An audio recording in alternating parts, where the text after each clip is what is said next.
ಮೊದಲು ಪಾತ್ರೆಗೆ 2 ಲೋಟ ನೀರು ಹಾಕಿ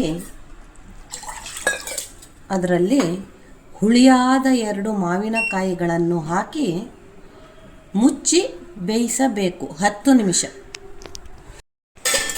ಮಾವಿನಕಾಯಿ ಈಗ ಬೆಂದಿದೆ. ಇದನ್ನು ಗ್ಯಾಸ್ ಆಫ್ ಮಾಡಿ ಆರಲು ಬಿಡೋಣ.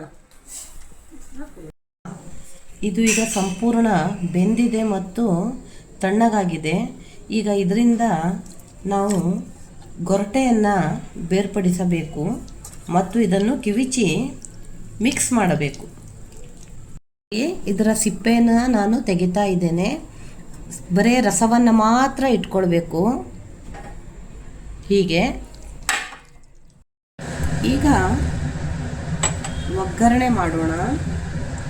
ಕೊಬ್ಬರಿ ಎಣ್ಣೆ ಹಾಕಿ ಸುಮಾರು 2 ಚಮಚದಷ್ಟು ಕೊಬ್ಬರಿ ಎಣ್ಣೆ ಹಾಕಬೇಕು. ಇದಕ್ಕೆ ಕೊಬ್ಬರಿ ಎಣ್ಣೆನೇ ಉತ್ತಮ, ಶೇಂಗಾ ಎಣ್ಣೆ ಬೇಡ. ಕೊಬ್ಬರಿ ಎಣ್ಣೆ ಕಾದ ನಂತರ ಅದಕ್ಕೆ ಚಿಟಿಕೆ ಸಾಸಿವೆ,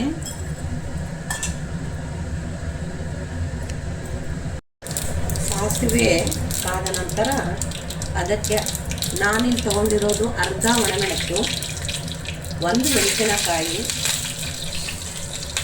ಹಾಗೆ 1 ಚಿಕ್ಕ ಚಮಚದಲ್ಲಿ ಉದ್ದಿನಬೇಳೆ, ಅರ್ಧ ಚಮಚ, 1 ಚಮಚ ಅಲ್ಲ.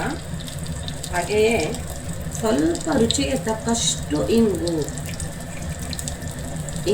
ಹಾಕ್ತಾ ಇದ್ದೀನಿ. ಆಮೇಲೆ ಕರಿಬೇವು,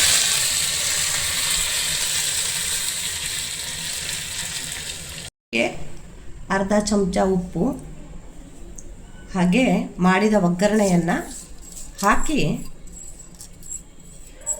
ಇದನ್ನು ಚೆನ್ನಾಗಿ ಒಗ್ಗರಣೆ ನುರಿಯಬೇಕು. ಅರ್ಧ ಲೋಟ ನೀರನ್ನು ಕುಡಿಸ್ಕೊಳ್ಬೇಕು. ಈಗ ಇದು ರುಚಿಯಾದ ಅಪ್ಪೆ ಹುಡಿ ಸಿದ್ಧ.